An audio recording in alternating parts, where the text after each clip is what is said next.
In 1947, when India was partitioned at independence, all motorable roads leading to Srinagar and the Kashmir Valley went through Pakistan.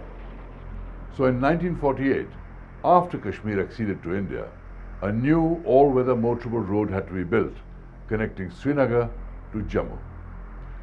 My name is Kabir Bedi, and today on Guns and Glory, we will talk about the war that was waged to cut that crucial link that joined Kashmir to India. Tonight we talk about the second war between India and Pakistan that was fought once again over Kashmir.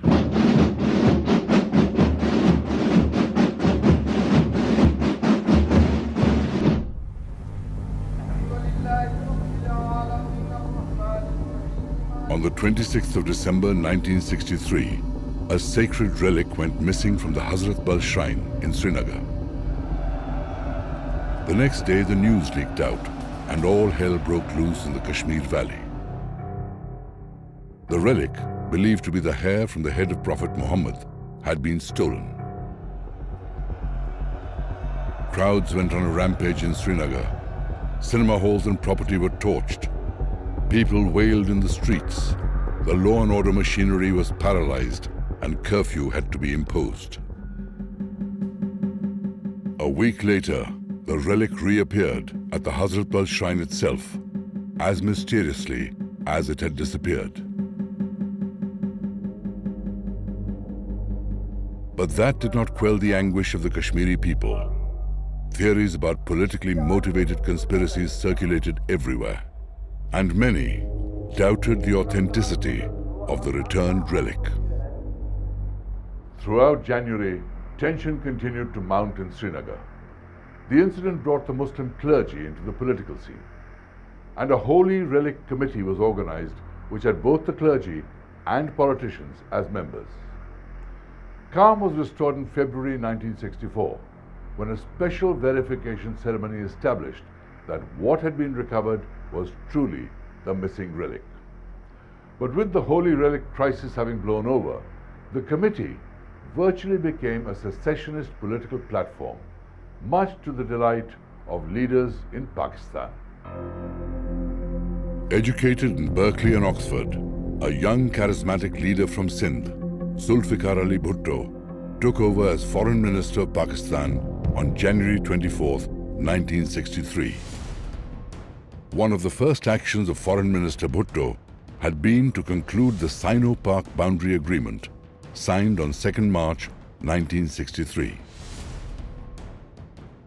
By the terms of the agreement, Pakistan ceded 5,180 square kilometers of Indian territory in Pak-occupied Kashmir to China. At that time, military dictator Field Marshal Ayub Khan was at the helm of affairs in Pakistan. Both Bhutto and Ayub were instrumental in drumming up passions over Kashmir to suit their political purpose. Across the border in India, 17 years after independence, a new Prime Minister had taken charge in June 1964.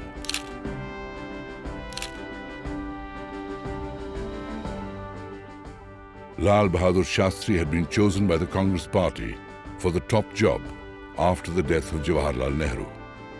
Nobody had an inkling of the iron will that this outwardly diminutive man was to display in the days to come, least of all, the political masters of Pakistan. When passions were inflamed over the missing sacred relic in Hazrat Bal, Pakistan sensed an opportunity to drum up the Kashmir issue once again. Now, beyond moral support, Pakistan began helping the Secessionist Action Committee with money, material, and direction. Pakistan evolved a plan to use the Action Committee to spearhead an anti-India revolt in the valley. They called it Operation Gibraltar. This was an operation where Pakistan had sent columns, heavily armed columns, along various routes into Kashmir to capture certain strategical objectives, mix with their local population and support the main offensive. When Operation Gibraltar was launched to divert the Indian Army's attention away from Kashmir and to test their preparedness, Pakistan launched Operation Desert Hawk. Desert Hawk started in January 1965, with Pakistan claiming the Rann of Kutch in Gujarat as Pakistani territory. By April, the armies of India and Pakistan were involved in a full battle over the control of the old Kanjarkot fort. It was in this battle that Pakistan tested their newly acquired Patton tanks from the US.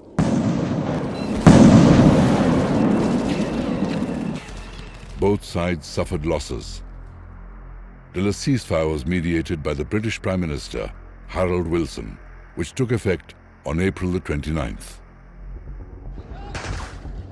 But Pakistan's hostility, both along the international border and the ceasefire line, continued unabated. The number of incidents on the ceasefire line in Kashmir reached an unprecedented level in May and June. In July and August, with winter snow having receded from the high mountain passes, the fighting intensified. On 15th and 16th of May 1965, we counterattacked and captured 3 of the Pakistani posts. On August 13th, Prime Minister Lal Bahadur Shastri finally issued a stern warning to Pakistan in a radio broadcast, saying, "Force will be met with force." एक सरकार के नाते हमारा क्या जवाब हो सकता है सिवाय इसके कि हम हथियारों का जवाब हथियारों से दें।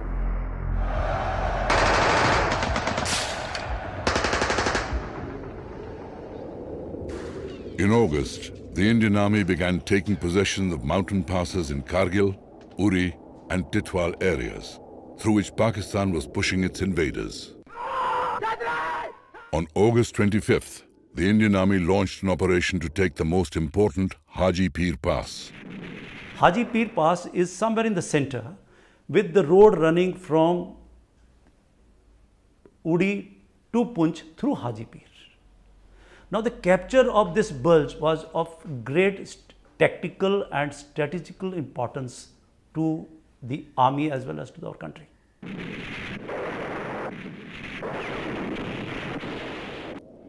After 2 days of intense fighting, they had taken Sunk, and Haji Pir Pass lay in front of them.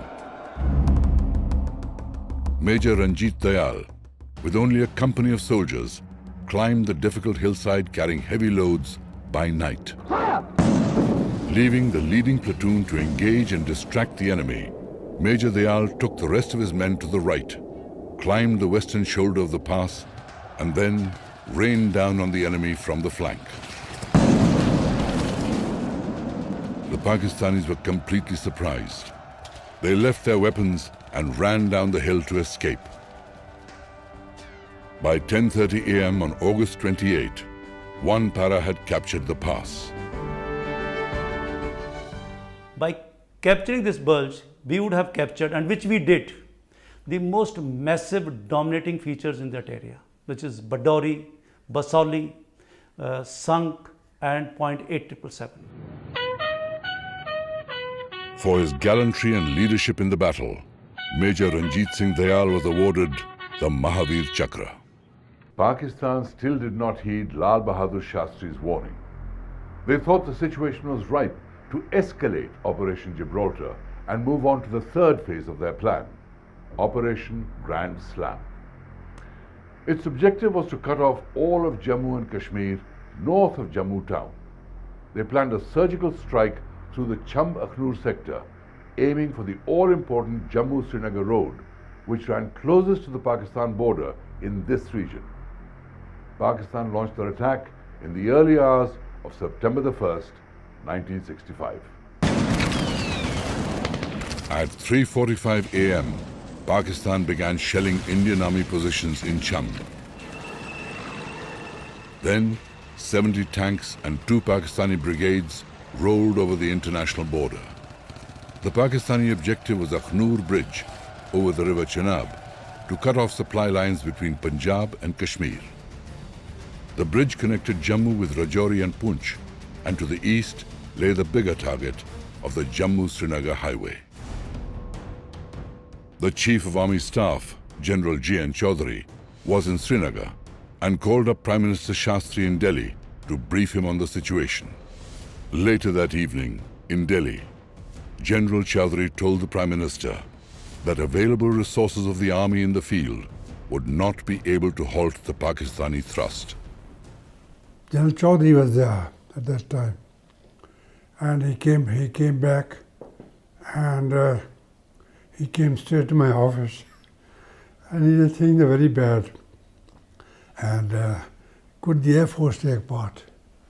And I told him quite, I said, in our setup, I don't have authority to start a war. Prime Minister Shastri took an immediate decision. Chief of Air Staff, Air Marshal Arjan Singh, was told to retaliate. At 5:19 p.m. on 1st September, Indian Air Force vampires from Pathankot Air Force Base began taking off to reinforce India's defense. It was about 1 hour left to sunset, and our aircraft was quite far away. They were Pathankot, Halwara, Adhampur, and attack took place at Cham Jordian, Akhnoor sector. That's it. There. You see, the main idea was to capture Akhnoor Bridge. By the early 1960s, Pakistani army officers had been training in the United States and Britain. They'd also conducted joint military exercises with both countries. Pakistan had completely modernized its armed forces with new equipment from the United States, including hundreds of state-of-the-art Patton tanks. Pakistan had also signed a treaty of military cooperation with China, so it was well prepared to wage a war. In Pakistan, even as its troops and armor were invading India, Ayub Khan declared in a radio broadcast that the threat of war in Kashmir was being forced on them.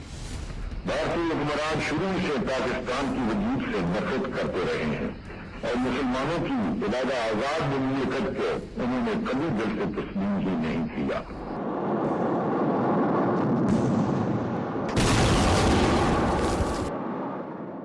Over the next 4 days, Pakistan continued with its offensive inside India. Indian army units, though outnumbered and outgunned, put up a brave fight. The Indian Air Force kept harassing the Pakistani forward positions from the air. Then, on September 2nd, 1965, the Pakistani Air Force also joined the battle over Cham. 7:30 in the morning, the Pathankot squadron, 23 squadron, my brother's squadron, got a warning from the radar station that 4 Sabre jets have got airborne and they're heading for the Cham sector. On September the 3rd, Squadron leader Trevor Keeler led a formation of Nat fighters against the intruding Pakistani F-86 Sabre fighters supplied by the Americans. As the air combat between IAF Nats and PAF Sabres began, F-104 starfighters of Pakistan appeared on the scene, tilting the balance in favor of Pakistan. But in spite of being heavily outnumbered, Squadron leader Keeler went after a Sabre jet and shot it down. It happened around about 8:30 in the morning. So it was a very historical event for us and especially for my brother also. And Pakistan, of course, were extremely upset about it because the hype of the press was so intense after the aircraft was shot down. It was challenging their invincibility. By 5th September, the Pakistani armor had only managed to penetrate 29 kilometers inside India. But they had reached Joria, a village just 9.5 kilometers from the road junction of Akhnoor. In April that year, when the Pakistan army rolled their tanks into the Rann of Kutch, Indian defense planners realized that Pakistan was launching offensives in a terrain advantageous to them. On their side of Kashmir, they had better roads and a sound communication infrastructure. In Kutch, Pakistan army installations were right next door in Sindh, while the Indian army had to traverse vast salt plains to reach the border. So a plan was made secretly on how and where to attack Pakistan to render them at a strategic disadvantage. This top-secret plan was codenamed Operation Riddle. General Chaudhry sought permission to launch Operation Riddle, but that meant an invasion of Pakistan. Lal Bahadur Shastri's reply was cryptic: cross it.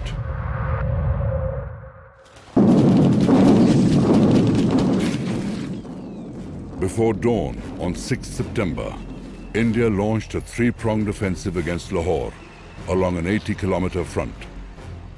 From the northeast across the river Ravi, along the Amritsar-Lahore road at Wagha, and from the southeast, attacking the Pakistani town of Kasur. 2 days later, on September 8th, India opened another front targeting Sialkot, 24 kilometers across the border.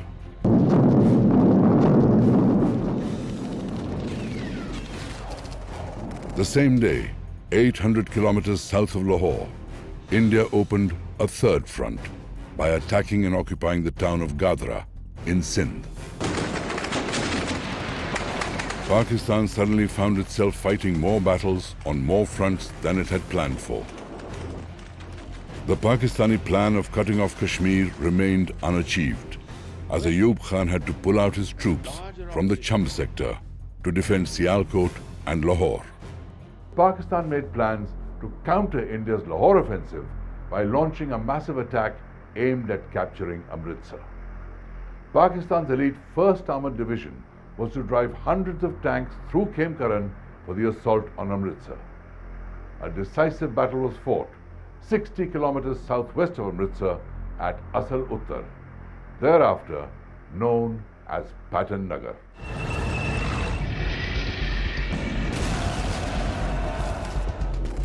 Pakistan's pride, the 1st Armoured Division, pushed its offensive towards Khemkaran with the intention of capturing Amritsar and controlling the bridge over River Beas that led to Jalandhar.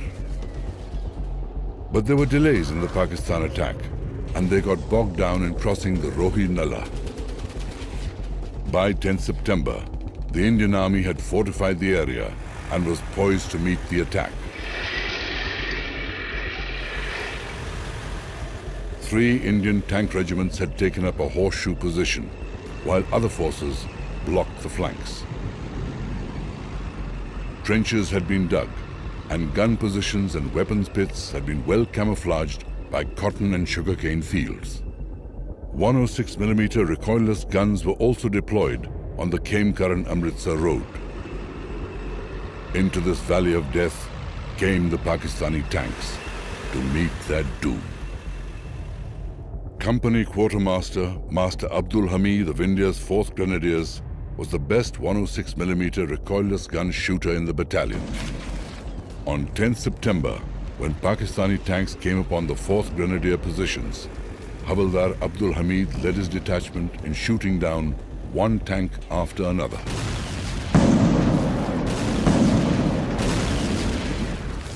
Havildar Hamid himself, in total disregard of his own safety, destroyed 3 Patton tanks. Firing from his jeep-mounted RCL gun, driving right through the attacking tanks. As he was firing on a 4th tank, the Pakistanis spotted him and concentrated their fire on the brave Indian soldier.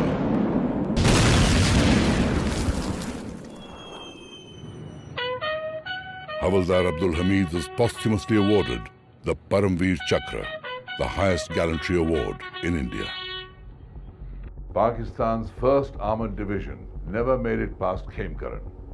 By the end of September 10th, the elite division had been demolished in the battlefield of Asal Uttar, more than symbolically meaning the real answer. More than 100 Pakistani tanks, most of them the latest Patton tanks from the US, had been destroyed or captured by India. On the other hand, India lost only 12 of its own aging Sherman and Centurion tanks. Asal Uttar forced Ayub Khan to cut his losses at Khemkaran and to withdraw his armoured division to reinforce Lahore and Sialkot, where the armies had been locked in combat since the 6th of September. As there was no natural boundary between India and Pakistan at Lahore, Pakistan had constructed the 75-kilometer-long BRP, or the Bambanwala-Ravi-Bedian Link Canal, as protection. The three-pronged Indian attack at Lahore, led by the 11th Corps, had been told to take control of this BRB canal, also known as the Ichhogil Canal. The brick-lined canal was 112 feet wide, 30 feet deep, with a depth of 20 feet of fast-flowing water. It ran parallel to the border, 8 kilometers inside Pakistan, and the West Bank had been lined with concrete pillboxes. The first attempts by Indian forces to cross Ichhogil Canal had not succeeded. Later attempts saw some units cross over, but no firm foothold could be maintained on the West Bank by the Indians. When Indian soldiers occupied a village just east of Lahore, it brought the Indian Army within range of Lahore International Airport. Pakistan's counterattack across the canal could not dislodge the Indians from the East Bank. And that's how the positions remained for the rest of the war. Aim was to make a thrust towards Lahore and in Sialkot sector, mainly to relieve pressure from Cham sector and in the mountain Poonch, etc., that area. That was the idea. So there was never any aim to capture Lahore. In the Sialkot sector, tank battles raged for 12 days between India and Pakistan, which no one won. Over a period of 3 weeks, the head-on battles between the armored formations in the Sialkot sector, the ding-dong battles across the Ichhogil Canal, and a smaller offensive in Rajasthan created a virtual stalemate. The Soviet Union brokered a ceasefire in Tashkent, where Prime Minister Lal Bahadur Shastri and Pakistani President Ayub Khan met over 6 days to thrash out an agreement. At the Senate House in Uzbekistan on 10th of January 1966 at 4:30 p.m., the Tashkent Declaration was signed to usher an era of peace between India and Pakistan.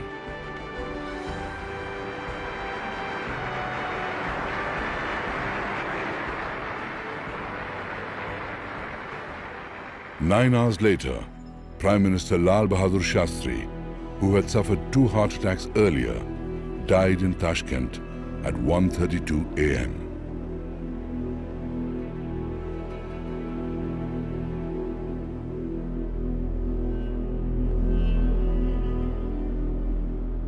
The Tashkent Declaration was full of promises, but finally achieved nothing. Prime Minister Shastri died there. Zulfikar Ali Bhutto and Ayub Khan had a huge falling out and turned bitter enemies. By 1969, Ayub was out of power. By 1979, Bhutto had been hanged. And 5 years after Tashkent, India and Pakistan were once again at war. Till we meet again on the battlefield of another war, this is Kabir Bedi saying goodbye on this episode of Guns and Glory.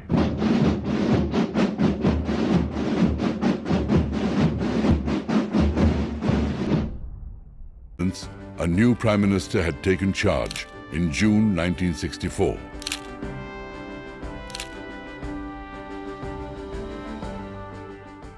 Lal Bahadur Shastri had been chosen by the Congress Party for the top job after the death of Jawaharlal Nehru. Nobody had an inkling of the iron will that this outwardly diminutive man was to display in the days to come, least of all, the political masters of Pakistan. When passions were inflamed over the missing sacred relic in Hazrat Bal, Pakistan sensed an opportunity to drum up the Kashmir issue once again. Now, beyond moral support, Pakistan began helping the Secessionist Action Committee with money, material, and direction.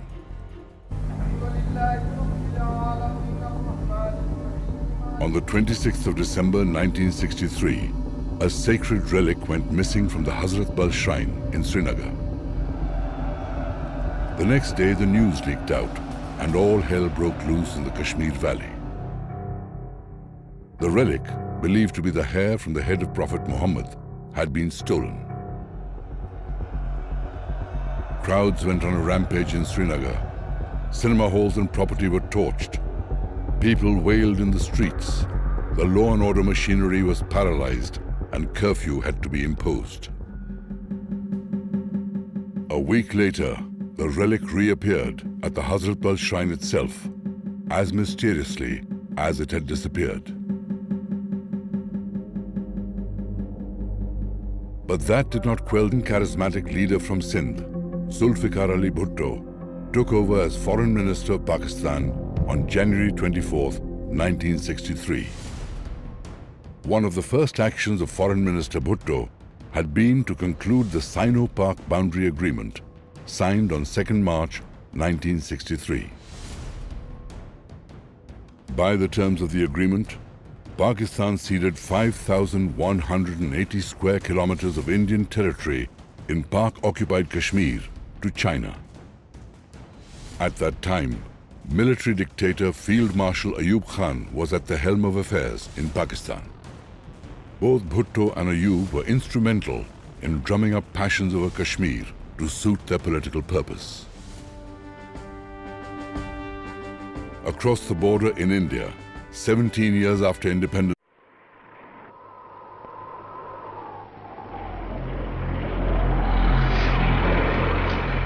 in 1947, when India was partitioned at independence, all motorable roads leading to Srinagar and the Kashmir Valley went through Pakistan. So in 1948, after Kashmir acceded to India, a new all-weather motorable road had to be built, connecting Srinagar to Jammu. My name is Kabir Bedi, and today on Guns and Glory, we will talk about the war that was waged to cut that crucial link that joined Kashmir to India. Tonight we talk about the second war between India and Pakistan that was fought once again over Kashmir.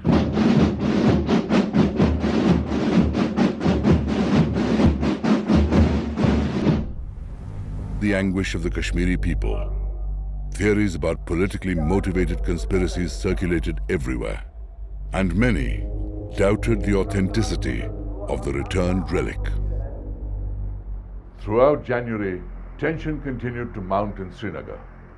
The incident brought the Muslim clergy into the political scene, and a Holy Relic Committee was organized which had both the clergy and politicians as members. Calm was restored in February 1964 when a special verification ceremony established that what had been recovered was truly the missing relic. But with the Holy Relic crisis having blown over, the committee virtually became a secessionist political platform, much to the delight of leaders in Pakistan. Educated in Berkeley and Oxford, a young